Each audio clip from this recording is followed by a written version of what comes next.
This is exactly right. The Hulu original series Furious is now streaming on Hulu and Hulu on Disney+. Starring Emmy Rossum as Alice Black, Furious follows a rookie FBI agent on the hunt for Catherine, played by Lola Pettigrew, a mysterious and calculating female serial killer. While Alice upholds justice, Catherine kills for it, terrorizing the rich and powerful men of New York in her pursuit of vengeance. With secrets that change everything, Alice discovers there's a thin line between hunter and prey. Watch the Hulu original series Furious. Now streaming on Hulu and Hulu on Disney Plus for bundle subscribers. Terms apply. Goodbye. By now, you've probably heard of Reef. They've been making iconic sandals forever. But what you might not know is that they also make ridiculously comfortable everyday shoes. The Neptune is a lightweight, everyday slip-on shoe with a crush-back heel, so you can wear it traditionally or step on the heel and wear it like a slide. Lightweight, breathable, and easy to wear, the Neptune is the everyday shoe your feet have been waiting for. I feel like so often you have to sacrifice cuteness for comfort, which is so annoying because I want both all the time. Everything has to be cute, but also I'm old and I want comfortable shoes. So I feel like the Neptunes are the perfect answer to that. Yeah, I love how cushy they are. They're like, they go with everything. They're really cute, but your feet are like on little clouds. Check out the Neptune on reef.com and redeem 15% off your first purchase. Goodbye. Summer is for adventures, road trips, and adding a whole lot of miles to your car. That's why it's worth stopping at Valvoline Instant Oil Change first. Their trained techs help you get road trip ready with an oil change and an 18-point maintenance check included with every oil change, checking your tire pressure, wipers, lights, and more. Valvoline Instant Oil Change techs complete over 270 hours of training, so your car's in capable hands. Best part? You can stay in your car and you're in and out in about 15 minutes. Valvoline Instant Oil Change. Change wisely. Goodbye.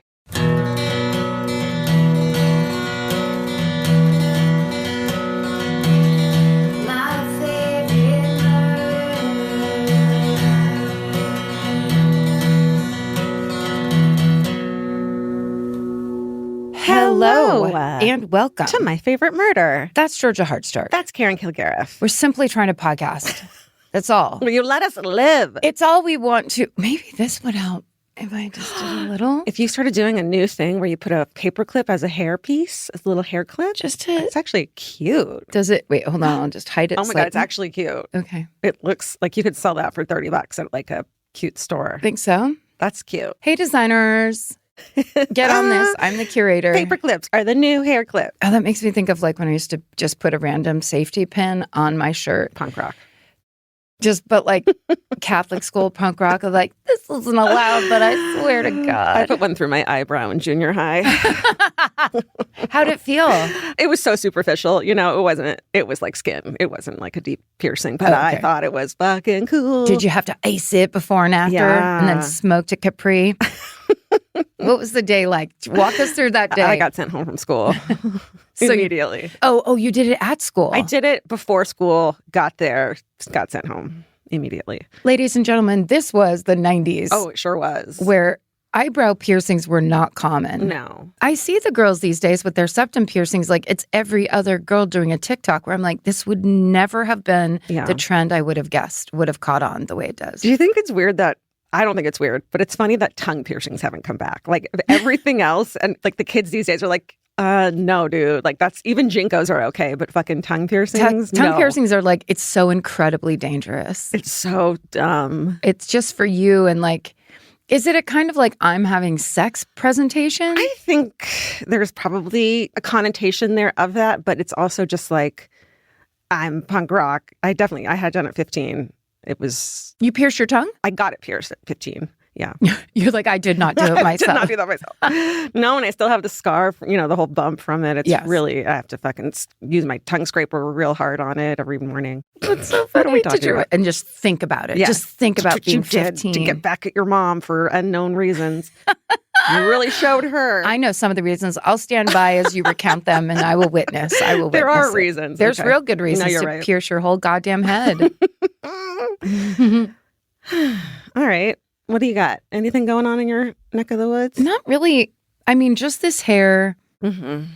I feel like when I see my hair, there's pictures of us when we were in Chicago, and my hair looked furious and like it was dying at the same time. I think it's all you and your In blow and on drying. your head.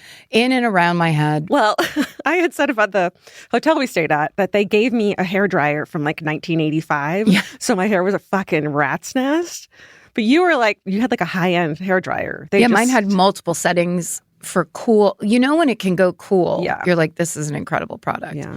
But I think my hair doesn't like being blown dry. I think I just am in that realm of like, it's like, can you just leave me alone for 5 seconds? That's easy. That's easier than blow drying. For sure. Well, and just sitting across from you, I'm like, your hair is the done version of what my hair is supposed to be, but it can't get there. It just won't go. Yeah, it takes a lot of product and straightening and things and prayers. And what's your favorite product these days that you've been using to get ready? Do you have any recommendations? With my hair?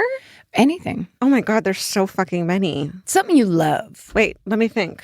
What do you love? Well, I have a, Korean toner pad that I'm using that I can tell the difference is getting rid of like spots on my face. Oh, wow. And it's just the Jiu toner pad. It's orange and green and with big writing. This is JIYU. Okay. Very expensive, but you can wait for them to go onto flash sale. Okay. But like usually a thing of toner pads is $19 and these ones are like $52. Okay. But they actually work. I know. Okay, then I have one that's also expensive, but it works. The Color Science SPF it's white and then it turns. Just bought that. Oh, that's like.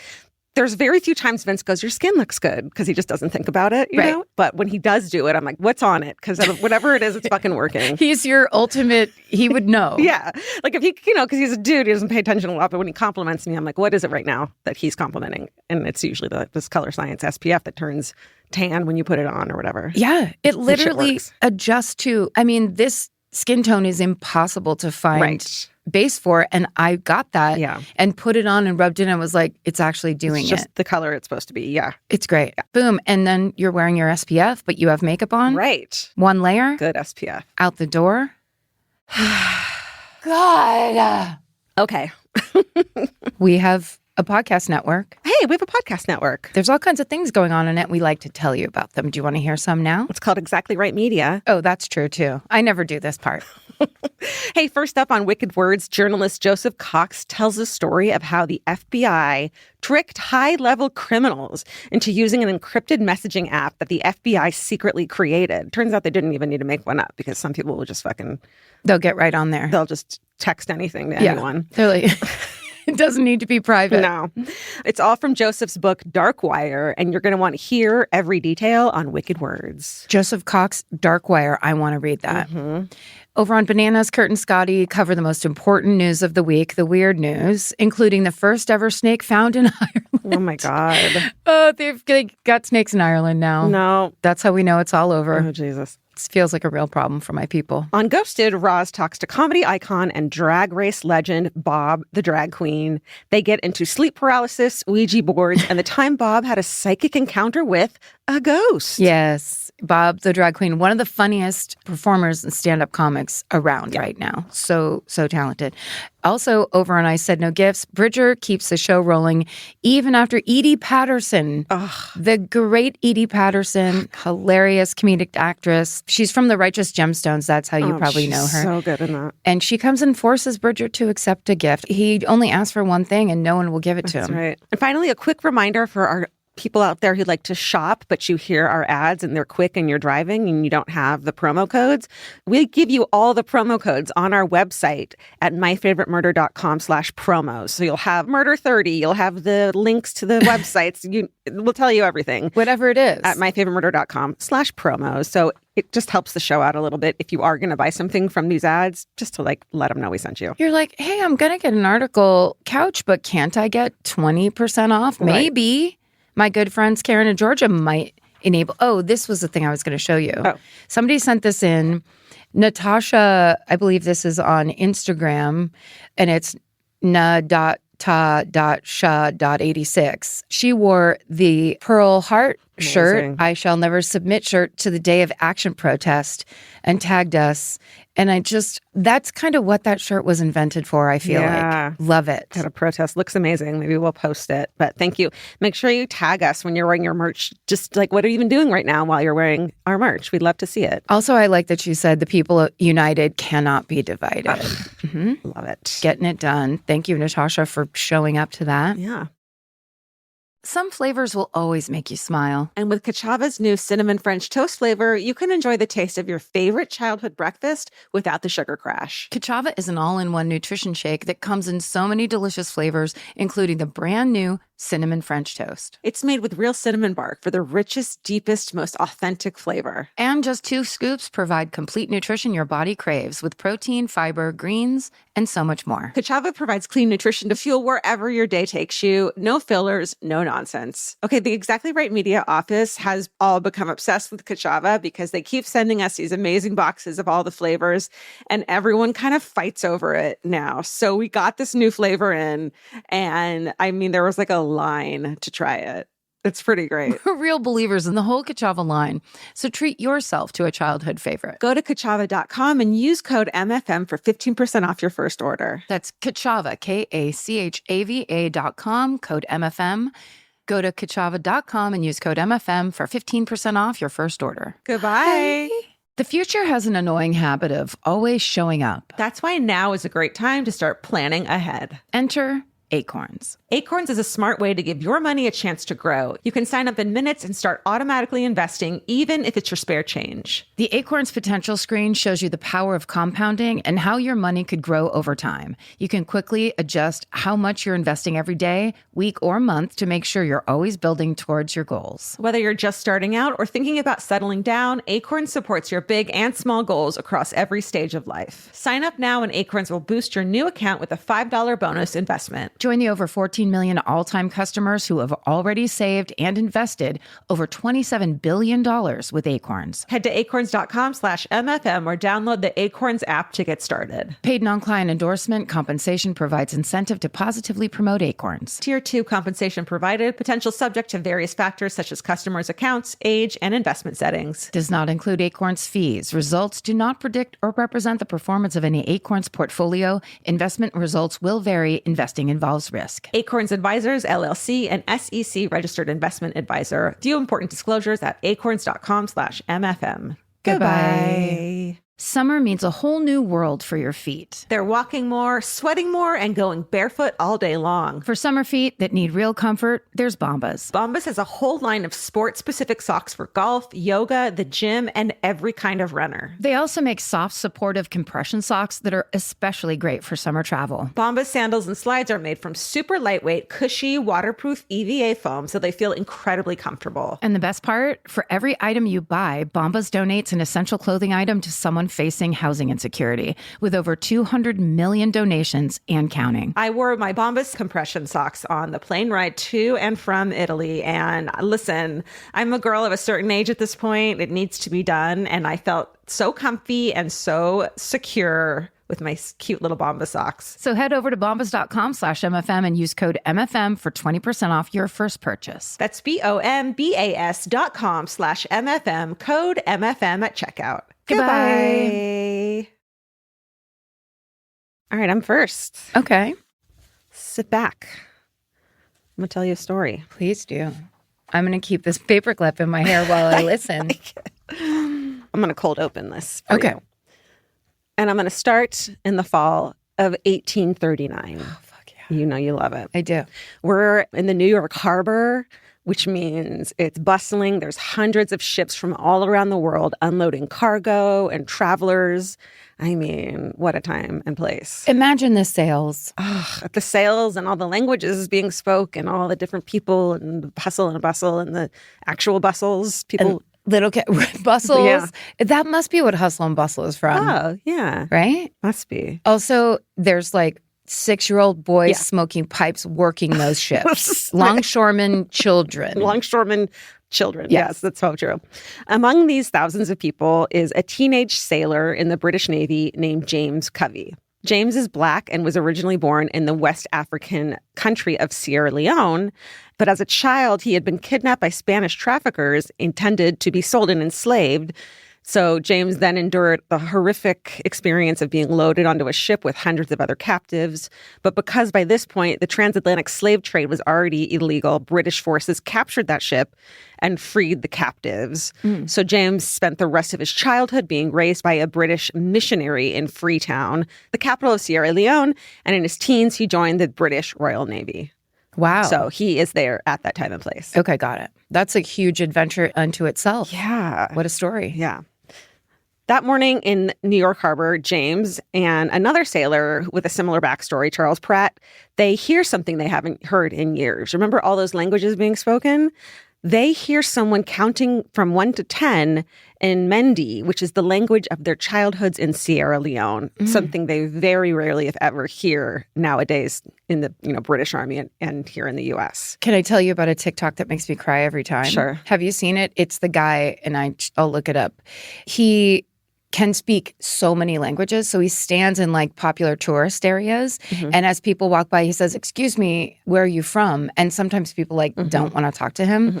And essentially they'll say, and then he immediately starts speaking their language. Wow. And the way their faces change. The one I saw this morning is 2 women from the Republic of Congo, I believe. Oh, wow. And he immediately starts speaking their language. And they're like, "What? How do you?" And it's like this thing where he's so good at it. It's like he can speak more than just a couple phrases and switch. So someone will be like, Wow. "Well, but I was raised in Turkey." And then he starts speaking. And it's like, They just feel like connected all of a sudden. Yes. And they're like travelers and they're tourists up to that point that are kind of isolated. It's beautiful. Wow. That's amazing. So they hear this 1 to 10 being counted in their childhood language.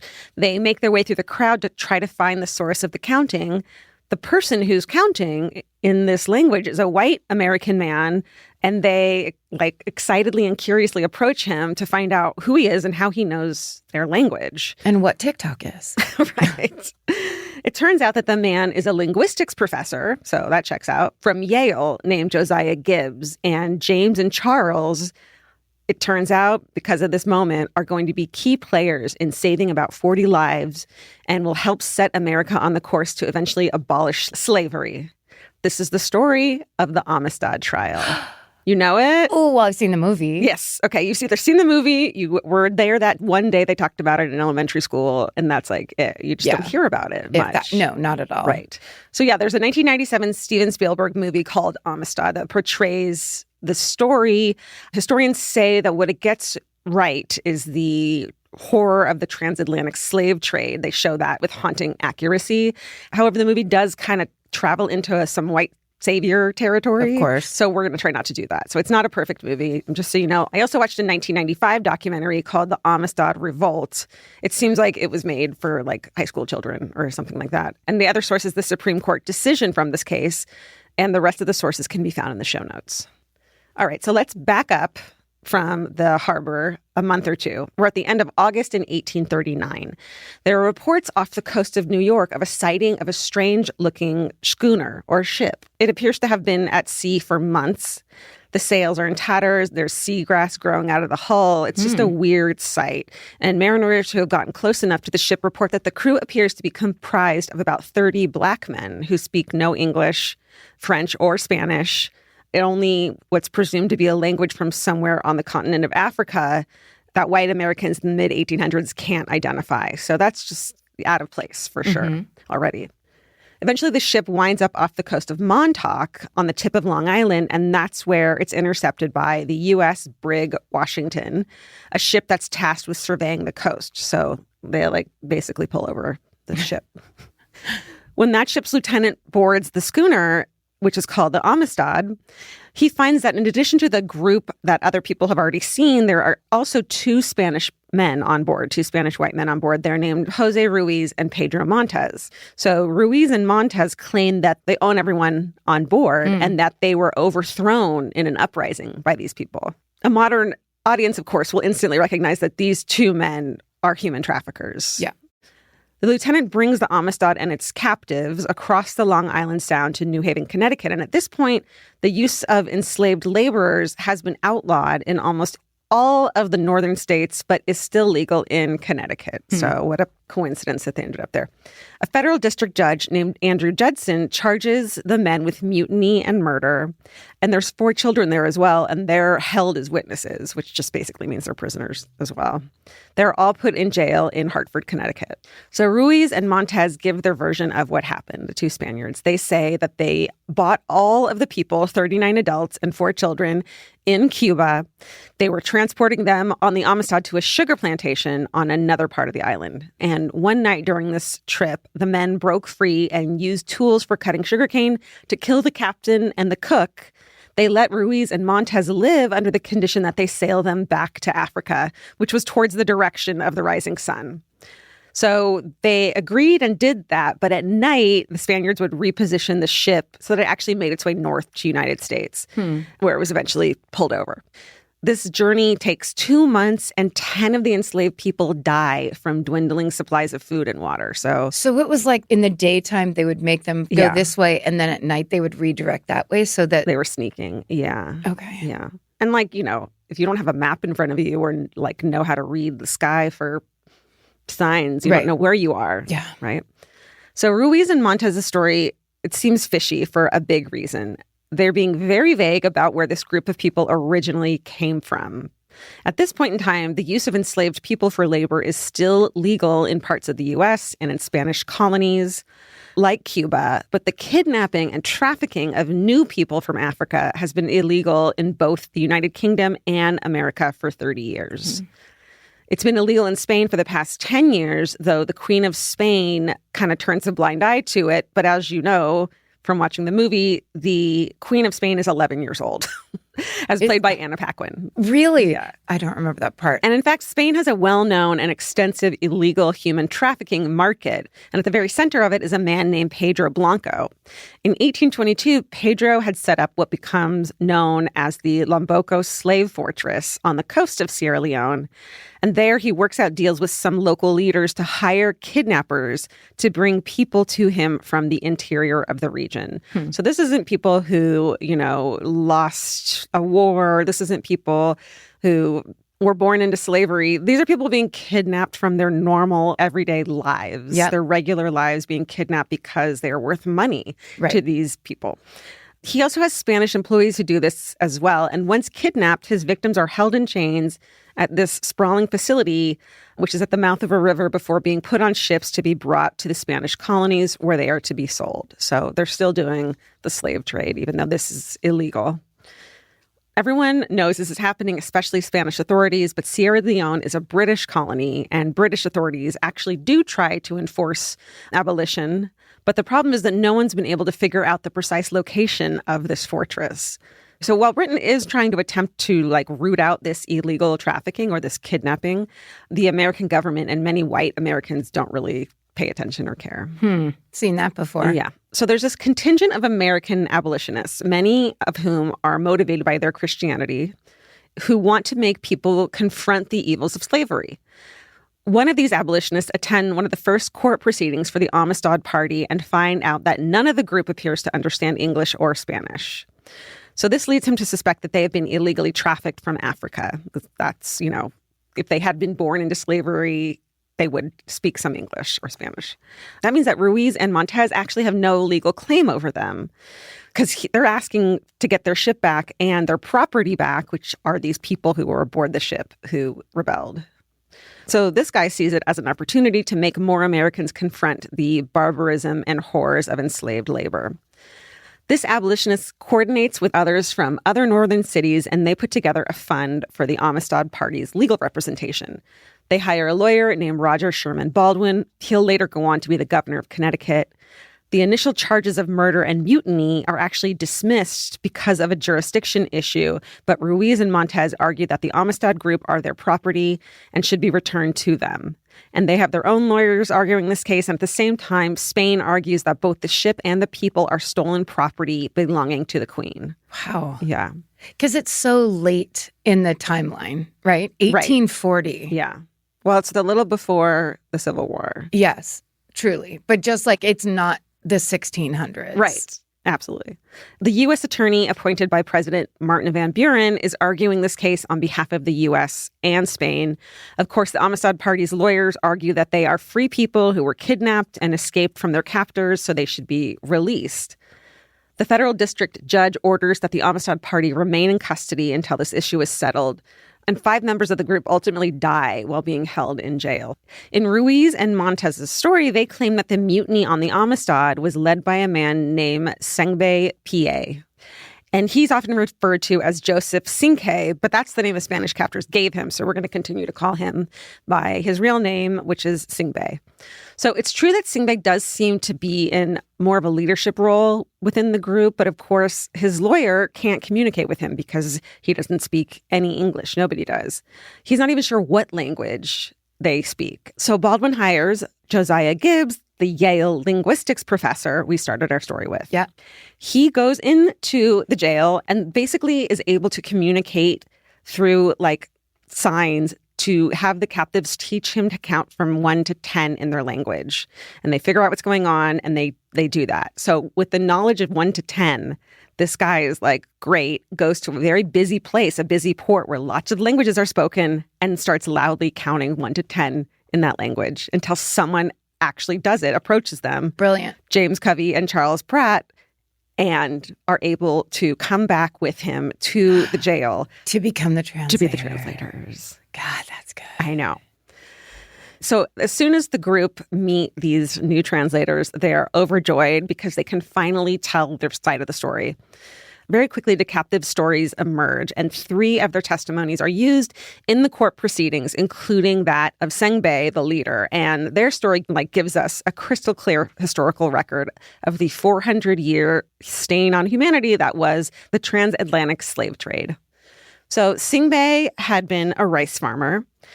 He was living in a community a bit inland in Sierra Leone. He had a wife, he had 3 children, and one day he was walking on the road near his village and he was attacked by 4 men who had been hired through that network overseen by Spanish traffickers. They just stopped this family man and kidnapped him. He's eventually brought to a vast facility on the coast, that one we talked about early, the Lomboko slave fortress, and he and hundreds of other prisoners are held chained in pairs so that they can't run away. Singbe and all of the others from the Amistad were then forced with a group of 500 other people onto a Portuguese ship. Singbe says that the ceilings below the deck were only 4 feet high and all the people were chained together. There was no room to move at all. He says that the majority, and you see these old drawings from back then and it's legit like sardines. You just take as many spots as can be filled with people laying down as possible, chained together in horrid conditions. The scene from Amistad is the thing that I thought when you first started talking about people being on those ships, because it is so. I just accurate. Like when we use words like horrible, it's not the right word. Horrific. It's like it doesn't feel expansive enough or like deep enough. Yeah. But it's just a human nightmare. Yeah. Sengbe says that the majority of the people on board had been women and children. And he says they were given small amounts of rice to eat and they were beaten, of course, and that many of the prisoners died while on board this ship. This horrific journey, known as the Middle Passage, would have taken weeks or months. And the movie Amistad does portray this part with chilling accuracy. So it is a good one to watch for that. Sengbe's story then aligns with what Ruiz and Montes have been saying. Those who survive the journey disembark in Cuba, where about 50 of them are trafficked to Ruiz and Montes, basically sold to them. They bring them aboard the Amistad to sail to a sugar plantation on another part of the island, as I said. And again, they're chained below deck. And again, they're given very small amounts of food and water. Another man tells the translator, James, that in desperation, he had attempted to steal an extra sip of water and was severely beaten. They had alcohol and salt applied to his wounds to make them hurt even more. Yeah. He also says that the cook on board the ship told the group that they were eventually going to be murdered and eaten. So they are terrified, obviously. Yeah. Many of them believed that they were going to be eaten, and it seems like maybe the cook was just fucking with them, or it was true. I don't know. But given everything that already happened, why wouldn't they believe that? Yes, you know what I mean? It exactly. It aligns. So there's an even more pressing sense of desperation within the group to escape. So one night, Singbe pries a loose nail out of the ship, out of the boards, and uses it to pick the lock on his shackles. He frees the rest of the men in the group, and they find these sharp tools that are used for cutting sugarcane. Yes. And they just use these tools. They take over the ship. They kill the captain and the cook in the struggle, but they keep Ruiz and Montes alive because they know how to sail the ship and tell them to take them back home, which, of course, as I said, they followed instructions during the day, but not at night. So at this point now, it's 1840, a little over 20 years before the start of the Civil War, and there are about 2.5 million enslaved laborers living in the United States, almost entirely in the South. They are almost all ancestors of people who were kidnapped from Africa and brought to America between the mid-1400s and 1808, when the Atlantic slave trade is supposed to have been abolished. But of course, there's also been a trickle of newly trafficked people brought illegally from Africa, as I said. So when these harrowing accounts from the Amistad Party are made public, more and more people speak out on behalf of the group, arguing that they should be allowed to go home. This causes President Martin Van Buren to freak out, essentially, because it had been his call to keep the Amistad Party jailed, and it was his U.S. attorney who was arguing against the Amistad Party in court, saying the group should be returned to Cuba as property of Spain. So it was against what the president was pushing for. Van Buren is from upstate New York and doesn't even have strong feelings about slavery, but he needs Southern votes to be reelected. And so he can't be seen as the president who recognized the humanity of enslaved people, because it will turn the public opinion more in favor of abolition. So he has to have a hard stance on it. Yeah. You know? Yeah, because it's big business. Because I need to be elected or I'm not a real man. It's like, but it's money. It's money and power Money and all the power. time. And then pretending that these aren't people. Right. At this point in time, there's also a gag order in Congress preventing petitions against slavery, and thus preventing a lot of debates about it on the national stage. And so this is a somewhat rare moment when the actual pure evil is shown in government proceedings. It's almost like they're able to use this, the abolitionists, as their speech of why this is wrong, something they couldn't just do of their own accord. Yeah. So even though the situation for the Amistad Party is different than for enslaved people born in America, the case is seen as a referendum on the use of human captives as unpaid laborers. So a verdict in favor of the captives would force people to reckon with the humanity of Black people, which would potentially push the country closer to civil war. But the case, with the testimony from the Amistad Party translated by James and Charles, is basically a slam dunk. Baldwin demonstrates to the court that the Amistad Party was born in Sierra Leone and that Ruiz and Montez actually showed false paperwork saying they had been born in Cuba. The judge rules that they are free people who have been illegally kidnapped under the laws of the U.S. and Spain, and orders that they be returned home. But let's not celebrate yet. No. President Van Buren appeals the decision, first to the circuit court, which upholds the district court's decision, and then to the Supreme Court. And it's almost good that he does this, because it gets a bigger platform than it would have if that had been the end of the trial and they had been sent home. Yeah. 7 out of the 9 Supreme Court justices are from the South, and in their own households, they themselves enslaved the descendants of people who were trafficked from Africa. So what the fuck do they care? Right. The abolitionist asked former president and current Massachusetts Congressman John Quincy Adams, you know him, to represent Paul Giamatti. right, to represent the group in court. By this point, the Amistad group have been in Connecticut for about a year, and many of them have learned some English. An 11-year-old boy in the group named Kali writes to the former president personally, asking how he would feel if someone carried his children and friends away to another country. He writes, "All we want is make us free." It's just this really heart-wrenching letter. Yeah. John Quincy Adams takes the case, which appears before the Supreme Court in February of 1841. Adams, who has always been known for his oratory, is that right? Sure. Yeah. Like speech making? Yeah. Well, he speaks for fucking hours. Yeah. Yeah, he does. Demonstrating the absolute lawlessness of the Amistad's party's captivity. Just in general, how fucking illegal the whole thing is to begin with.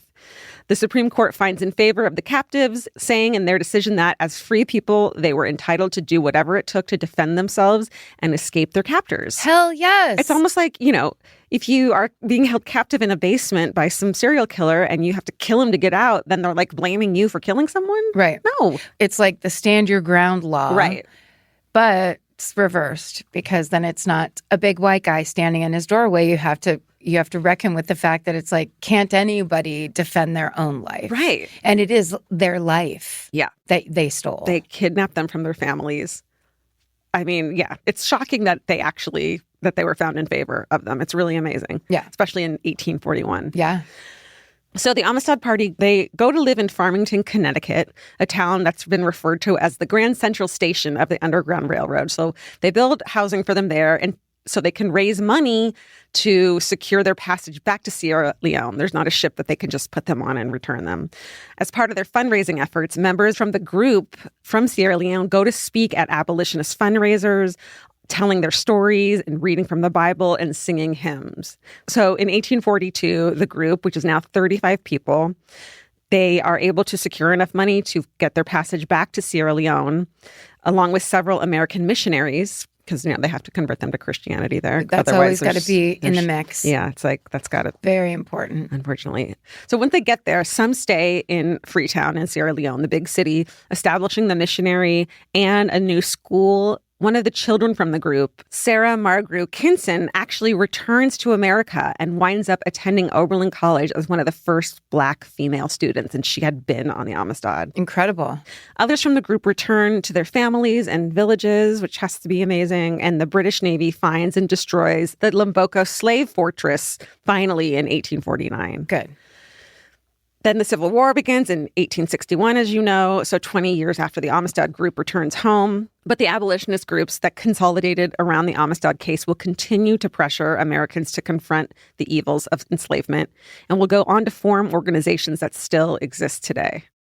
This includes some of the first Black colleges and institutions that trained some of the leaders of the civil rights movements. So it's all connected. Mm-hmm.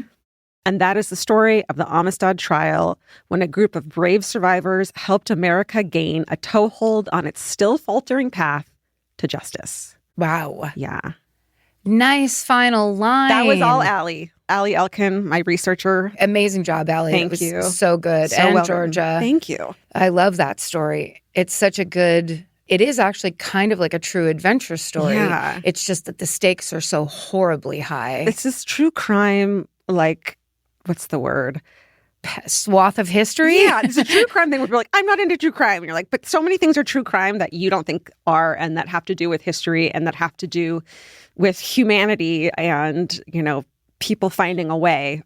And I think this is a perfect story for that. Yeah, nice one. Thank you. That fit real good. Yeah.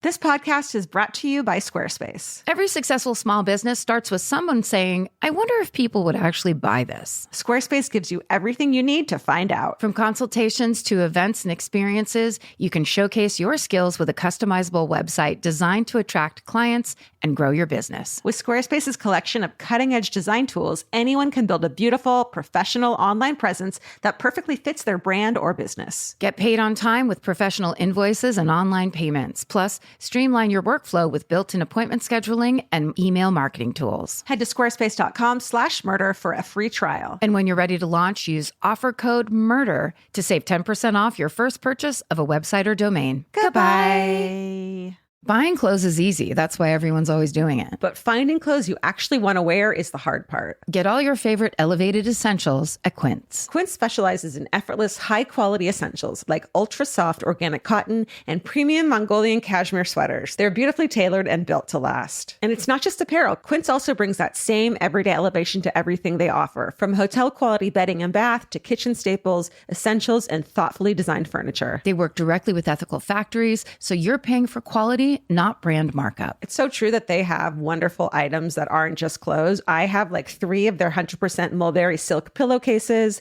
I've bought throws from there. I've bought bedding from there. And it is just as great quality as their clothes and super affordable. Upgrade your everyday. Download the Quince app for app-exclusive offers or go to quince.com/MFM.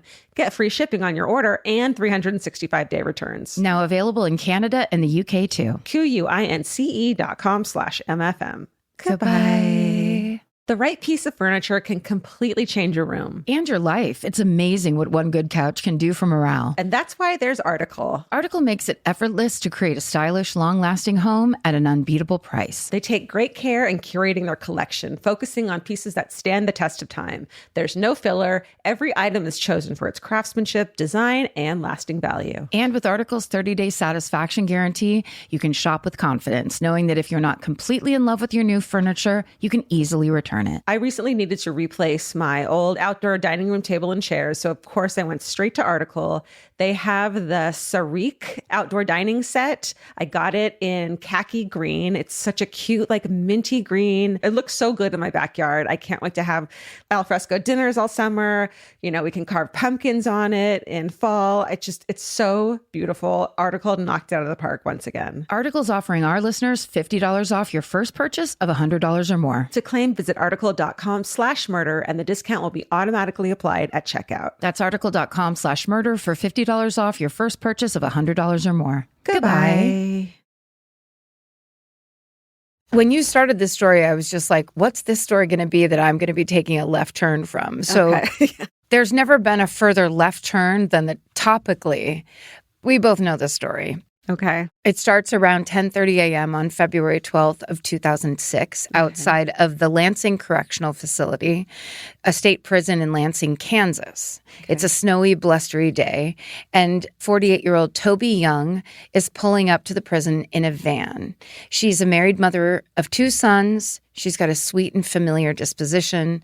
Writer Michael J. Mooney, who will write up a big old article for The Atlantic that we use as one of the primary sources in telling the story, Michael J. Mooney will report that she has, quote, a wry smile and auburn curls. She could be your neighbor, your librarian, your aunt. What if she's all 3 of those things? So Toby's at the prison today because she runs a dog adoption program that partners... Right? Okay, I don't know for sure. Yeah, go ahead. She partners rescue dogs with inmates at the facility who then foster and train the dogs until they're ready to be placed in their forever homes. But before she passes through the final gate into the prison yard, Toby stops. She cuts her van's engine and waits. The inmates lined up with their dogs are out in the wind and the snow, so they're impatiently stomping their feet and waving for her to hurry. Actually, the weather is bad enough that if it was any other day, Toby would have rescheduled this just due to bad weather. But she has to be here today, and the reason why she has to be here has her heart racing. Toby takes a moment to search the prison yard. She sees the thing she's looking for as a guard rolls out a covered metal farm wagon into the prison yard. Toby arranged to have this wagon brought out on her visit today. She told them that it was loaded with odds and ends that she'd left behind on previous visits, like leashes and bowls, and maybe a dog crate or two. But panic washes over her as she sees the wagon's tires buckling under the weight of its cargo. It's obviously carrying more than just a few pet supplies. Toby takes a deep breath. She starts the van again, and she proceeds through the final gate and into the prison yard. She greets the small crowd of inmates waiting for her. And as she loads the dogs into her van, she hopes that the sound of them barking, being placed in their crates, and the inmates' goodbyes will draw attention away from this approaching wagon. With her stomach still in knots, Toby watches as the clueless guard loads that heavy wagon onto her van, knowing full well that in this moment, if one tiny thing goes wrong, her entire life, a life where she's always done everything according to plan, will be destroyed. This is the story of Toby Young and the infamous dog crate prison break. I don't think I know the details of this at all. The main sources of the story is Toby's memoir, Living with Conviction, an article that ran in The Atlantic in 2020 by writer Michael J. Mooney, and a 2019 episode of Criminal that Toby actually gets interviewed by Phoebe Judge on. That's really great and powerful. Wow. Living with Conviction. That's a good fucking name for your book. Yeah, right? Living with Conviction. I love that. Okay, so we'll start at the beginning. Toby Dorr is born in the late 50s in Kansas City, Kansas. She grows up in a big Catholic family. This is so sad. When she's just 5 years old, her father is involved in a terrible accident doing yard work outside their home. He's clearing and burning a bunch of branches, and his clothes catch on fire. And of course, he's badly burned. He spends 8 months recovering in the hospital. Oh, my God. And it's, of course, a terrible, stressful time for the family. 5-year-old Toby, who's the eldest daughter of 7 children, rises to the occasion, as we know that eldest daughters always are forced to do, even if they're 5 years old. Right. 5. Yeah. With her father spending so much time fighting for his life in the hospital, and of course her mother often needing to be there with him, Toby becomes a rock for her family. Michael J. Mooney reports, quote, Toby felt it was her responsibility to take care of her younger siblings. She wanted to solve whatever problem was in front of her. She changed diapers, packed lunches. She's 5. I can't. Thinking about Nora when she was 5 years old and all the things, she couldn't close a goddamn cabinet. Yeah. And still can't to this day, Nora. It's just little kids adapting to the situation that life puts them in. Right. You're so grown up. That's mean. That's like, well, thanks. I had trauma as a child. I was forced to be grown up. I was forced. I wanted to live in the dipshit world that all those other kids were living in. Didn't get to. No. Sorry, who am I yelling at? She changed diapers, packed lunch. We're still mid-quote. Packed lunches and tried to provide stability in a stressful time. She was less like a sister than like a third parent, one of her siblings would later tell the Wall Street Journal. Nice. So fortunately, Toby's dad is eventually able to leave the hospital. He's still struggling with serious injuries. He has limited movement in his arms, but he does have to go back to work to support his family. So he winds up finding a job with the railroad as a machinist. And he often tells his kids to, quote, deal with what life gives you. So that's kind of the family motto. Yeah. I don't think you need to be telling that to your 5-year-old daughter who ran the fucking house while you were gone. She's already doing that. She has 6 children right now. Michael J. Mooney writes, quote, Toby internalized the lesson. She was a perfectionist, the type who spoiled the curve for her younger siblings. She never got drunk, never tried drugs. In high school, she was the president of the pep club and dated the star of the baseball team. So she was going to make it work. Yeah. She was everything for everybody. Yeah. Okay, so then when she's 20 years old, she marries her high school sweetheart, who is also from a religious family.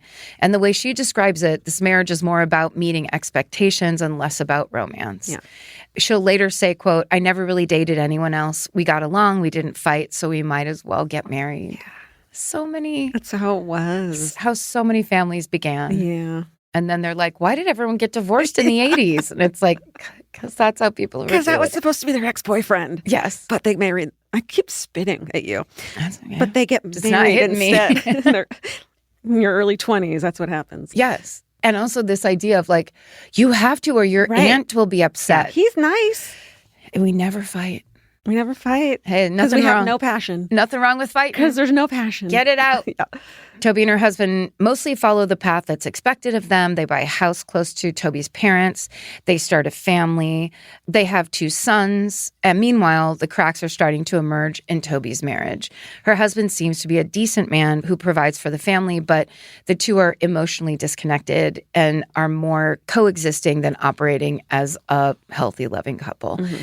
Toby will later say, quote, there were several times in our marriage that I realized this has not been a good choice, but I didn't know how to get out. I didn't know how to make a change. Instead, Toby relies on the old mantra from her father, deal with what life gives you. Shit. So she does this by keeping herself incredibly busy. She's very attentive and an involved mother who's always there for her sons. But she also works a day job at a utility company, and she takes college classes at night. Imagine doing any of those things. Even one. Not one is too many. There's a reason that we podcast professionally. Yeah, truly. So before long, Toby has graduated with top honors from college with a double major in business administration and accounting. Damn. So not the fun classes. She didn't go as a theater major. No. She went and really got it done. While she had 2 children and a fucking day job. Yeah. Good for her. She and her husband, meanwhile, seem to spend less and less time together, especially as their boys grow up. Yeah.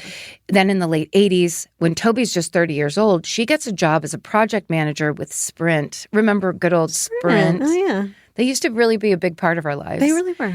She ends up working there for nearly 15 years before being laid off during the dot-com bust of the early 2000s. Sure.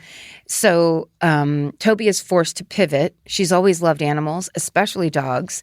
So she takes a job as a technician in a veterinary clinic.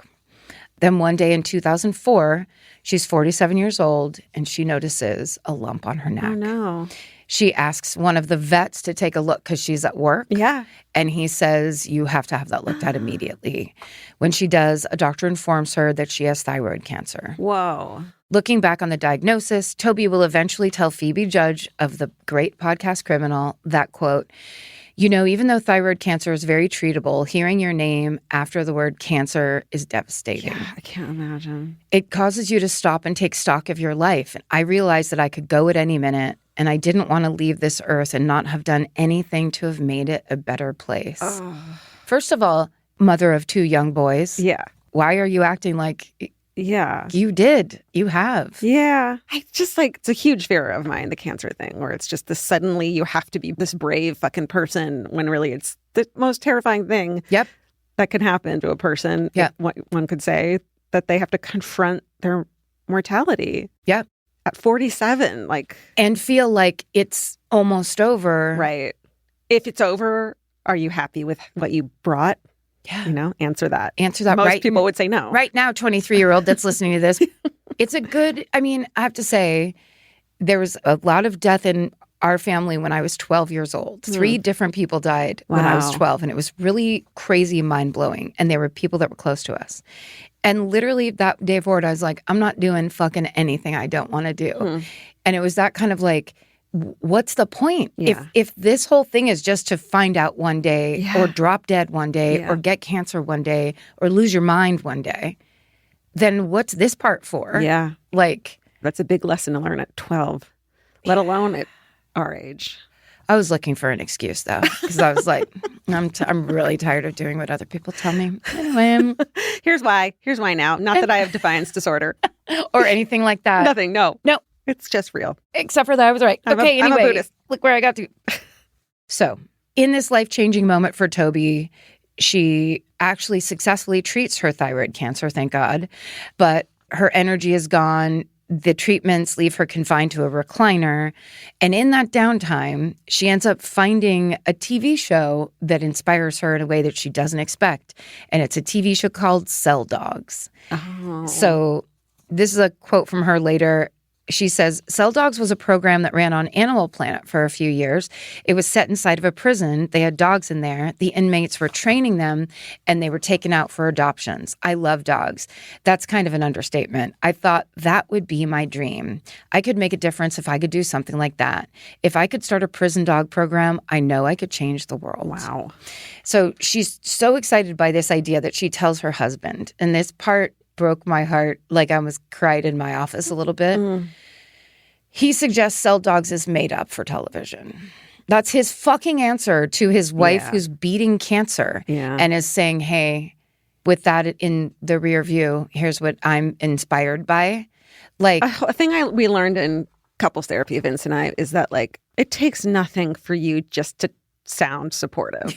It takes nothing. not one fucking thing. They're not saying, I'm doing this tomorrow and putting our life savings into it. They're dreaming. And to support that dream, because I'm a dreamer and Vince is a realist. Yep. I'm not going to move to fucking Spain or whatever. Like, let's just talk about how fun it would be. Yes. I'm not going to go do it. Yep. Can we just have an imagination session Yes. of how fun something could be? It Yeah. takes nothing out of you to do that. Could have sworn this was going to be about Vince's hardcore band, but I guess it's No, about I support all of it. I'm a dreamer. I'm like, yes, Come hardcore on, band, do let's this. do this. Well, and also I think that's a really good lesson to learn kind of for the relationship overall. Yeah. But I think there is this thing when you're in a relationship with a person who isn't interested in the connection Yeah, right. in that way, Yeah. where it's like, I'm telling you about a thing that lights me up. Totally. Why doesn't it light you up that I'm lit up? Totally. You fucking asshole. Yes. It takes nothing from you to do that. To even just appreciate your partner's Yeah, happiness or right. excitement. Right. Exactly. But Toby isn't discouraged. You know why? She's been married to this man for quite some time. She's not surprised. Also, this is just her side. I don't want to Yes. get to, I love to be like shitty or whatever. Sure. This man, at the end of the day, is also a victim of the story. Yeah. So whatever their relationship was, after the fact, one person talking about what it used to be like Yeah. sucks as well. Yeah. Okay, so Toby's plan, basically from all of this, is to convert their barn into dog kennels so they can take in and foster stray dogs. And she's so into it, she starts redoing it, and her husband joins her eventually. Okay. So full credit to that. Thanks, sir, that was already there, and it's the least anyone could ask of you. Anyway, Toby begins to take in strays and get them adopted. So by the summer of 2004, This business and enterprise is going so well, she puts up a website to advertise it, and a few days later, someone from the Lansing Correctional Facility reaches out to her. They ask Toby if she'd like to collaborate on a program within the prison, and Toby is elated. Her dream to create her own version of Cell Dogs is actually coming true. Wow. So she got the idea, she pitched it. No one was going to help her. She's like, I don't care. I'm going to do it myself. She does it herself. The people join after the fact when it's real and material and there's something there. Yeah. And then she gets herself there. Well. So at this point in her life, her sons are in their 20s. They're out of their house. So she throws everything she has into this program. She's gotten her college degrees. Yeah. She's done it all. So she's now doing this fully. And it turns out to be a huge success. It's called Safe Harbor. It becomes the largest prison dog program in the United States at the time. Wow. So she doesn't just do it. She takes her accounting and her business and all her things, and she makes it happen. They ultimately place more than 1,000 foster dogs in permanent homes. Oh my God, that is so amazing. It's big. Toby ends up leaving her job at the vet clinic because she's spending upwards of 15 hours a day on this. Wow. New project, visiting animal shelters, looking for dogs to foster, taking them to vet appointments, placing them, working with their new foster inmates who live with and train the dogs from their cells. So she's doing every part of it. She loves the work. She finds it deeply fulfilling, but it makes the disconnect that she has with her husband of 28 years even more obvious. Yeah. She tells Phoebe Judge, quote, I probably spent as much time inside the prison as an officer that was on duty. It became my entire life. My husband resented it, but we didn't have a good marriage. It was just one more way that I did my own thing, and he did his own thing. I never did come home and talk to him about anything that was going on because he just wasn't interested in it. That's the worst part of the relationship, which I've definitely been in past relationships of like, you go have this great time with friends or whatever, and then you're like, oh, I guess I got to go home now. And you're like not looking forward to it. Yeah. That's how you fucking know. Yeah. Like, you got to have somebody, even if they're waiting under a blanket watching a show they don't want to turn off. Yeah. When you come in and they're like, how was it? Yeah. They're actually asking you. Yeah. If you can't even have that bare minimum. Right. No, I'm excited every time I get to go home and tell Vince, talk shit to Vince. Yeah. Yeah. That's the idea. Yeah. Okay. As we're leading to, Toby starts to feel very lonely, and she yearns for a more loving and passionate relationship. But she's also experiencing what she describes as a self-made prison of perfectionism. Basically, she's become resentful of her careful, cautious approach to her life. And as fate would have it, this is when she meets a 27-year-old inmate named John Menard, who is enrolled in the foster dog program. She's just like ripe to meet a hot fucking convict, right? Hell yes. Who is like, maybe I will manipulate you into doing a bunch of things. Oh my God. John's 6'4", redhead. Tatted? Tattoos. Who Toby describes as, quote, swaggering everywhere he went in the prison, like he owned the place or he was in charge. Damn. You'd just be like, Yeah. who's that? Yeah. Who's that? You know my song, Who's That? Yeah. That's what you'd be singing. Who's that?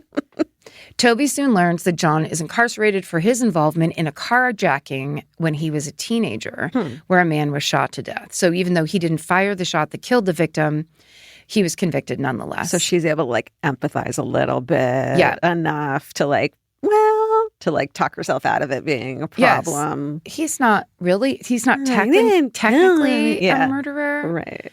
And also a 6'4" redhead with tattoos swaggering around. I mean, quit it. You're and just like, fucking teaching a pit bull how to behave. Get who's like out of here. Into your dream project that you are now the kind of boss of. Yeah. And also that is having an effect. I don't know if you've ever watched any of those shows or documentaries, but the effect those animals have on inmates and the actual rehab that starts taking place is amazing. Yeah. That's like half the point. Yeah. So she's a part of that too, which is probably really a Right. beautiful thing to get to see. Right. So Toby's not afraid of John, obviously, probably even maybe just a little bit adds to it. She is immediately captivated by his confidence, and their bond deepens after a scary encounter at the prison where one of the men in Toby's program gets angry and actually like comes at her like he might hit her. Oh my God. And John Menard steps in and basically stops it. Come on. From here on out, Toby trusts John. Their bond deepens. He starts watching out for Toby. So like when she arrives at Lansing Correctional, he meets her at the prison gate. He sticks with her when she's on the prison grounds. He works alongside her during the various training sessions with the other inmates. It's fucking bodyguard. Yes. Hot Whitney prison Houston. bodyguard. Yes. Bodyguard. I'm like, eyes on. Yeah. Who doesn't want that? No, for sure. So now they're spending a lot of time together. And while they aren't allowed to have any physical contact, they come to understand each other on a deeper level. And then in all caps, I just wrote, ugh. Because it's like, sure. No, it's, yeah. Extenuating circumstances. Right. Circumstances. So many circumstances. So many circumstances. And then Toby's father is diagnosed with stage 4 cancer. Fuck. And John offers her emotional support. Mm-hmm. He tells her things like, quote, you deserve someone who wants to make you the center of their world, which Toby describes as, quote, like pouring water on a dying plant. Yeah. Which is kind of how it is. I think that's why love bombing is such an effective tool that people use. It's like the quickest, fastest manipulation of, oh, you seem to be in need of this thing. Well, you're kind of giving something away. So he wasn't falling in love with her, too. He was manipulating her. Well, that's my judgment. Yeah. I'm being judgmental. Okay. So there is no like this whole time. Well, don't tell me at the end, but. Let's find out together. Okay. Because I'm like, maybe they did fall in love. I'm being optimistic about it. I'm so negative, but. To me, it's like. We're at a prison. I know. Where people usually get locked up for being dishonest somehow. Well, yeah, but since he was a teenager, he's in his late 20s, he hasn't had any contact or connection with a woman. You want there to be a bad boy, good guy in this? Oh, yeah. He's like, his gentleman is coming out because he's like, he's finally able. I'm thinking it's real for now, but let's keep going. That's fun for the movie. So he says that. She says it's like pouring water. He then tells her that he loves her. Toby, who again is a self-professed rule follower, knows that she shouldn't even be entertaining a future with John. She shouldn't even be having this conversation with him. But as they talk more and more, it starts to feel real. And beyond that, it feels very nice. Like she's finally getting something she really needs. Seriously. So what happens now is the obvious next step in the story arc of falling in love with a convicted criminal almost half your age. Yeah. You start planning his escape. Shit. You just have to. Now, here's, I think, the test. Yeah. If all of that happened and then he's like, I'll see you in 17 years when I'm out of here, baby girl. They get married in prison and she comes to every visitor's thing and they raise dogs. But that ain't it. So we downshift into third gear. Yeah. And I say that's the thing. Or is that upshift? Either way. Well, if we're in fourth and you go into third. No, I'm saying we're in second and now we're going up into third so that we can go down into fourth. Okay, well, and then also like, I bet it was his suggestion that maybe you should help me get out, not hers. I think so too. Okay. Because she's a rule follower. Yeah. And a kind of a normal lady that's just like, a very tall redhead is giving her very nice attention. Prison Break isn't the first thing that she thinks of when she thinks of her life. What she's bringing to the table. No. She's like, but did you see this wonderful pit bull that I let you pet? Okay, so all of this brings us back to February 12th, 2006, which is where we started, that blustery, wintry day. Toby's nervously watching the oversized wagon being loaded onto her van. Her heart is racing because, you guessed it, John's hiding in it. Yeah. They've sorted it all out. Toby has withdrawn $40,000 out of her 401k. No. Which is worth around how much? 2004, 40,000? 120. 63,000. Shit. Inflation. I don't understand it. I know. These days. John lost 25 pounds so that he could somehow contort his 6'4" frame into a cardboard box that could then fit inside a dog crate. I feel like in prison, people need to pay attention. If a prisoner loses a huge amount of weight, they're trying to fit through a pipe. They're trying to fit through somewhere. Yeah. Maybe stand in that crack next to the refrigerator in the wall for a little while so people stop noticing them. Right. Amid all the chaos of that morning, the barking and the dogs being loaded onto the van, no one asks any questions about the wagon or why it's so heavy. So Toby starts her engine and simply drives away like she always does. And as she does, she immediately regrets it. Yeah. But she's so far into this plan and everything about it that she has no idea how to get out of this situation. Yeah. So she does what she'd normally do, which is drive home and unload the dogs into that barn that's been retrofitted into kennels. And as she starts to do this, she obviously gets John out of his kennel and he starts rummaging around the property and he ends up finding 2 pistols. This worries Toby. John convinces her they're just for protection because they have so much money on them. Where are these pistols coming from? It's a farm. Okay. But I mean, he's looking. Yeah. So that's the other thing. They then ditch the van. Toby recently purchased a pickup truck for a few $1,000s. So they get into that and they drive all night on the back roads to a remote lake house in Alpine, Tennessee that they've reserved using a fake name. So they basically get out of town immediately. Okay. On the way, John kisses Toby for the first time. And he's the only other person that's ever kissed her. Oh, my God. Besides her husband, who was her high school boyfriend. All the excitement, too, and the adrenaline, and then this kiss. That'd be like the best fucking kiss. The best. Absolute best. On the way to the lake house. Oh, kiss me now. I can't even wait. I did all caps ugh. You did. It's a similar ugh, but it's that same kind of thing where it's like you're scared. It's happening. Was this worth it? I don't know. Is oh, it no. real? I mean, all of it. Kiss. So she's still not feeling great. And with good reason. John has taken all the cash. He won't give her the keys to the truck. And then he throws her cell phone into the lake so she can't call anyone. So the worm turns relatively quickly. Okay. He's also now having angry outbursts when anything goes wrong, like when they get turned around and have to stop at a restaurant to ask for directions. Oh, no. Uh-huh. You're all in and you've never even driven with him. Like, that's a mistake. Yeah. You don't know how he talks to waitstaff. Oh, totally. And you're all fucking in to the point where you've withdrawn money out of the 401k. You've just blown up your entire life. But he was so nice in the mess hall. Yeah, but I'd never seen him get angry before. Oh, no. Before when he was planning on trying to get me to get him out. Okay. Okay, so Toby's trying to focus on the good things, deal with what life has given her in the moment, even as John becomes more reckless. She says, quote, John was really interested in eating fried chicken and a lot of foods that he wasn't able to get inside prison. It's totally understandable. Fine. He played the guitar and I brought my mandolin with me and he'd play music and we just talked a lot. That lasted for a day or two. And then John said, I don't want to just stay in this cabin. I want to go out and see things. Let's do some stuff. End quote. Uh-oh. So this was like the big romance didn't even last 2 days. So they go out. They take a day trip to Nashville where John shops for guitars. They go Walk the Line, the Johnny Cash biopic, Walk the Line at a movie theater. Another time they go on a trip to Chattanooga. They see a movie about lions at an IMAX theater wearing disguises because by this point, the headlines have been out. Like everyone knows there's been a prison escape. The authorities are trying to track them down. Okay. Toby and John know this because they've seen the papers while they've gone out on these adventures. And they know she's in on it. She's not a captive. I think so. Okay. Yeah. Even still, they keep going out into public. 12 days after the prison break, the pair visit a mall in Tennessee, now about 100 miles south of Chattanooga, where John buys a copy of Where the Red Fern Grows from a bookstore with Toby's money, of course. I loved that movie. I mean, that book when I was a kid. It's a sad one. Yeah. Dog book. Mm-hmm. As they're leaving, 2 police officers just so happen to spot them in the mall parking lot.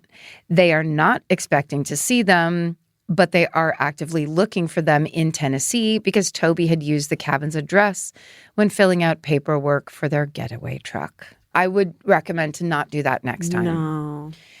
Toby will later comment that she, quote, wasn't a great criminal. Yeah. This woman. That's okay. This woman. This poor misguided woman. She got took. Yeah. So now the police have located Toby and John. They call for backup. They quietly tail the couple for around 60 miles as they head back to the cabin in Alpine. As John and Toby approach their rental, they're met with a huge traffic stop. And obviously the jig is up. John asks Toby what he should do.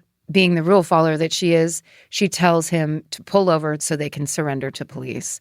But instead of that, John hits the gas, swerves off, weaving through traffic at 100 miles an hour before eventually taking the truck off-road and slamming it into a tree. Toby is still overcome with regret. She wishes for death. Understandable. Shit. She survives the crash with just a few minor injuries. So does John. What was his fucking plan? Kill them both? I don't know, or just like try to get away and do your best and what. I mean, it's there's no all plan, of this probably. planning is 3/4 planning. Sure. My least favorite kind. Yeah. I like it when we run through scenarios A, B, C, D, E, and F. But whatever. Not Escape me. from jail however you want. Do your thing. Do your thing. Oh, my paperclip's coming. Hold on, reset. It looks good. I'm telling you. It's How like about that? a little punk. A little riot girly. Just a little. But it's like, we're like library punk. Yeah. As Toby comes to, she can hear John calling out to her, quote, "Are you okay, baby? Are you okay?" Aw. I mean, that says something. Yeah. There's a realness to it. He did just crash the car himself, but then he wants to know if she's okay. So it's not a great relationship. It's not, look, we can have these kinds of relationships. Listen, they're there for a reason. Pickable. Yeah. Don't stay in them. Yeah. Truly. Learn from them. Promise Move on. that the second he darts away when he says, "What should I do?" and you say, "Pull over," and he fucking goes 100 miles an hour in the opposite direction. Yeah. Thank you. Next. Thank you, next. And even if he calls you baby, Yeah. Keep on going. we're going to learn. We're going to learn We this are time. someday. They're both removed from the vehicle, handcuffed, and placed under arrest. Toby, who among other charges is found guilty of supplying firearms to a convicted felon, gets 27 months in prison for her involvement That's in it? this jailbreak. Yes. I'm sorry. I thought it'd be way more than that. Oh, it's 2 years and 3 months Yeah, but supplying, I mean, yeah. Okay. All right. for a regular mom. Yeah. 2 years in jail. That doesn't sound like a lot to me. What if you had to do it right now? I wouldn't. Yes, No, I I'm know what saying- you mean. Yeah, no. It's It would be a long 3 time months if I would had be to like, do it. I No, can't eat this for food sure, anymore. for sure. But based on her no. charges, You're right. it doesn't seem like an even amount of time for, what's it called? You know, they don't balance. Yeah. I don't think. The thing doesn't fit the thing. Exactly. But when love comes into play. Right. And I'm not trying to say I want her to be in fucking prison more. No. I'm just not on the jury and I'm not the judge, but like. Well, it almost is like, how do we keep things from happening? Our longer prison Right. sentence is the way to do that. Right. But I think when love is in the mix. Does the punishment fit the crime? Yeah. She's already been punished by fucking ruining her entire God. life. Okay. Truly ruining it. And she's out 63 grand. Yeah. Oh, wow. Okay. This out of character stunt stuns her colleagues, her friends, and her family members. It's also the straw that breaks the camel's back in her marriage, of think? course, Yeah. which actually good, like Yeah. good. You could have done it a lot quieter. Yes. How about just a nice mid-sized fight at the TGI Fridays? And then Throw go a- home and say, I'm just done. I'm done. Yeah. I'm sorry I broke that beer mug. You don't have to Near blow you. up your entire life No. to change your life. And if you feel that you're following that little opium trail of Right. The roasted chicken smell like you're floating through the air on a Of- cartoon. tall guy pretending to love you, Stop it. just I don't know, grab a relative, get someone to look you in the eyes and slap you across the face. Therapy. Go to our promo page because there's therapy promos in there. That's right. For sure. You can start by texting and then just go from there. Do it. Whew. Okay. Her now ex-husband tells reporters that her crime has, quote, affected me physically, mentally, and monetarily. Don't like the third one. And that it was very difficult for her sons who, quote, had to say, yeah, that's my mom, Yeah. end quote. Well, guess what, though? She's not just a mom. Yeah. She is a human fucking being. Yeah. And what your sons say about you as a mother is not the whole story about who you are as a person. Who am I Okay. talking to? I don't know. Toby's father dies of cancer just months into her incarceration, which of Yeesh. course is devastating for her. Yeah. She's also said to this day she has strained relationships with multiple members of her family. Of course. Sure. Most tragically, she never gets to mend her relationship with one of her sons, who passes away in his 20s because he gets Hodgkin's lymphoma. Oh. Horrible. John Menard, meanwhile, gets another 10 years tacked onto his sentence in response to accusations that he manipulated Toby by feigning a romantic interest in her.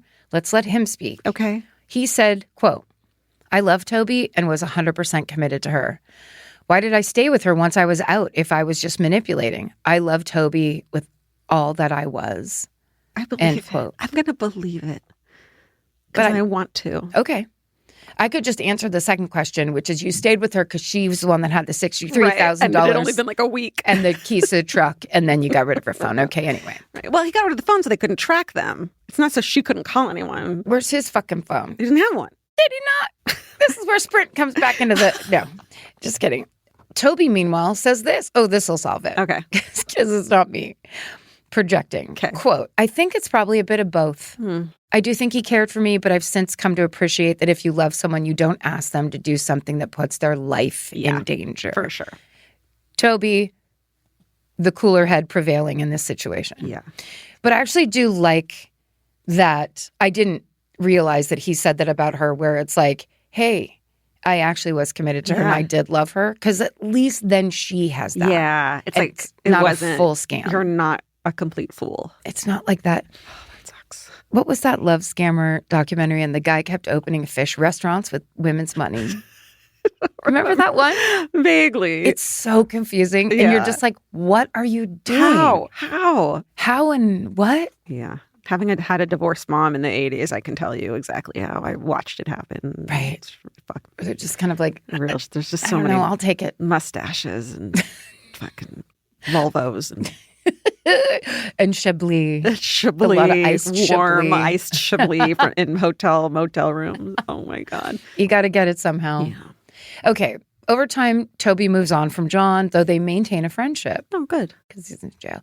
Meanwhile, she completes her sentence. She moves back in with her mother, so she starts over. Yeah. She gets a job in web design and tries to deal with people's stares and whispers when she's out in public. Horrible. Mm-hmm. Around the same time, she meets a man named Chris, who she says makes her feel safe and supported, and the two get married in 2009. Oh, good. So she comes back from all of it. Okay. Love that. Happy. You did it to yourself, but I'm still happy you get a happy ending. And like you're fixing it for yourself. Yeah. That's what life is. Yeah. Just know for a fact that other people have also broken a 6'4" redhead out of jail in their own way. We've all done that. Different nouns, same diff. Different nouns. Everyone does it. You know I'm writing that down. The two marry in 2009 when Toby's in her early 50s, and they continue to visit John in prison every so often. I kind of love that. Okay, then I am wrong, and I will change my stance. Because that's kind of beautiful. Yeah. I don't know. I'm really, now I really am. It's like, thank you for everything you gave me, even if it was fucking Delulu. And I don't know. They still talk. I love that. It's lovely. Okay.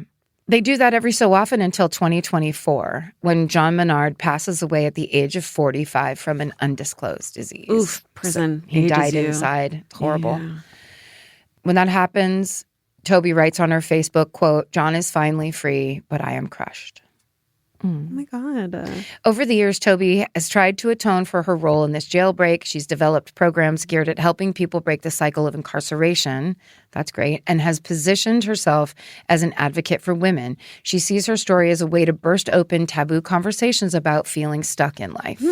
She said, quote, I'm proof that a single choice can change everything, that we're not defined by our worst moments, but by how we rise from them. My story is one of transformation, of breaking free, rebuilding, and stepping into a fierce, unshakable purpose. Beautiful. And that's the story of Toby Dorr, which is her current name, Toby Dorr, and the infamous dog crate prison break. Wow. Yeah, Right? I did not know that story. And if you haven't, oh, there she is. Let me see her. Let me see her. 2006. Look at her. Oh, yes. Yes, with her dogs.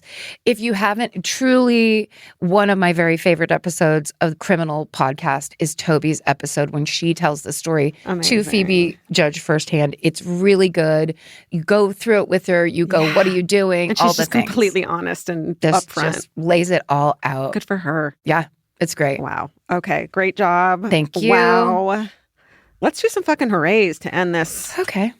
Shall we? What's exciting about fucking hoorays right now is that you can send us your fucking hooray in almost any way modern day possible. Email, you can do a comment on a YouTube, you can do it on Instagram stories. You do it anywhere you want. And we'll read it. Email. All the things. All the things. Do you want me to go first? Sure. This is a YouTube comment from episode 474, and this says, fucking hooray. I started my dream job teaching English language night classes to adult refugees. Wow. Most of them are working parents who want to give their kids better lives. Their bravery and determination are so admirable, and their desire to learn English is so inspiring. I feel incredibly lucky that I get the honor of being their instructor. So fucking hooray for me and fucking hooray for immigrants. And that's from MJ Woods 728. It's so fitting for this episode. I know, right? I have a fitting one for this episode too. Okay, good. This is from YouTube as well. I'm so excited you guys have brought this back. Fucking hooray. We need more positivity given the current administration. Emoji. Anyway, I wanted to shout out my younger sister who just celebrated 15 years of being in remission. We had a cancerversary party in her honor, and it was a great way to remind everyone to celebrate their wins and throw a party, even if it's not a bachelorette or baby shower. I'm so proud to be her big sister, Molly, she, her. Did you say a remotiversary? What was it? Cancerversary. Oh. That's so brilliant. I know. Any party, anytime. Yes. Celebrate things. Literally. It'd be like, this is the last block of cheese in my cheese drawer. It's cheese party night. It's cheese party. Put a candle in it. Put sprinkles on. People need to be putting sprinkles on way more things than they do. Yeah. Sprinkles. Sprinkles and googly eyes. Yeah. And candles. Okay. Okay, here's my second one. This is hilarious. It says, Karen in Georgia. Oh, this is from email. Karen in Georgia. Today I spied a bumper sticker that said, honk if you'd rather be watching the 1999 cinematic masterpiece, The Mummy, starring Academy Award winners Brendan Fraser and Rachel Weisz. Oh my God. It made my day. I have been mentally honking all week. Fucking hooray. It's from Michelle. And then it says, P.S. Multiple email here. Snacks from beyond the grave. Sister befriended a murderer. Mom babysat a murder victim. Oh, we got to look those up. I mean, for sure. But I almost feel like, could she have been driving behind Brandy Posey? Oh my God. Did you see the tote someone made? It went viral. That's, you know, those totes you get from like LL Bean and you can put your yeah, that's initials? the big trend. Yeah. Someone write, Piper, no. Instead of a monogram. Yes. Is that amazing? That's so good. Okay, this one's from an email. Hi, MFM team. It took 15 years of blood, burns, sweat, and tears to pay off my culinary school loans, but this week I did it. Shit. No help, just pure hustle. After years of navigating depression, anxiety, and therapy, I feel an immense sense of pride in this accomplishment. Fuck government loans and the stranglehold they have on so many hardworking people. Yep. Thank you for everything you do. XO, Chef K. Ooh, Chef K, where do you work? Hey. Invite us to that place you make food. Oh, we'll come to get the tasting course. We'll get whatever you Just want. put it in front of us and we'll eat it. And if it's at Denny's, we'll fucking eat those mozzarella sticks. Hell yeah. We don't care. No, we're not discerning people. Thank you guys so much for listening. Yes, thanks for being here with us again, and stay sexy. And don't get murdered. Goodbye. Elvis, do you want a cookie?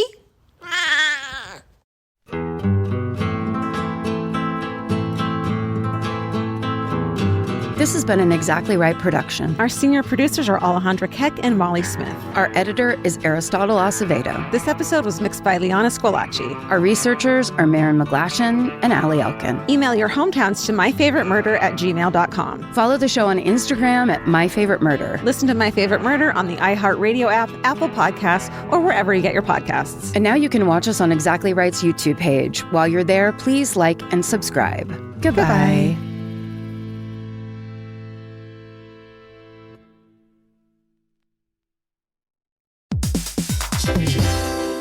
Hey everybody, here's the thing about other home security systems. They're all designed for after the window breaks, after someone's inside, after you get the notification, after the police come. SimpliSafe is the first system designed for before, stopping a break-in before it even begins. That's right. Unlike traditional security systems that only alert you after a break-in is already underway, SimpliSafe is designed to help prevent the crime before it starts. Their cameras can detect suspicious activity at the perimeter and alert live U.S.-based agents. Then SimpliSafe's agents assess the threat, intervene, speak through the camera to scare off the intruders, and call for 911 dispatch. That's right, and SimpliSafe has been protecting your world for 20 years, everybody. So celebrate their anniversary and save 60% on your new SimpliSafe system at simplisafe.com/stuff. That's 60% off, you guys, at simplisafe.com/stuff. Plus, when you order, write in our show name and the How Did You Hear About Us survey to let them know that we sent you.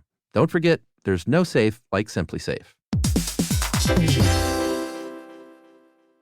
Vacation planning should feel like a breeze, not a deep dive into countless travel sites searching for the best deal. With Cheap Caribbean's Budget Beach Finder, you can search every destination and every date all in one search. You'll save time and money with the Budget Beach Finder. Say goodbye to endless scrolling and tab hopping, and hello to Budget Beach Bliss at your fingertips. Go to cheapcaribbean.com to try out the Budget Beach Finder and see just how stress-free vacation planning should be. Goodbye. There's always a point in the day when your feet decide they've had enough. Luckily, there's Reef. You may know Reef for their ridiculously comfortable sandals, but they aren't stopping there.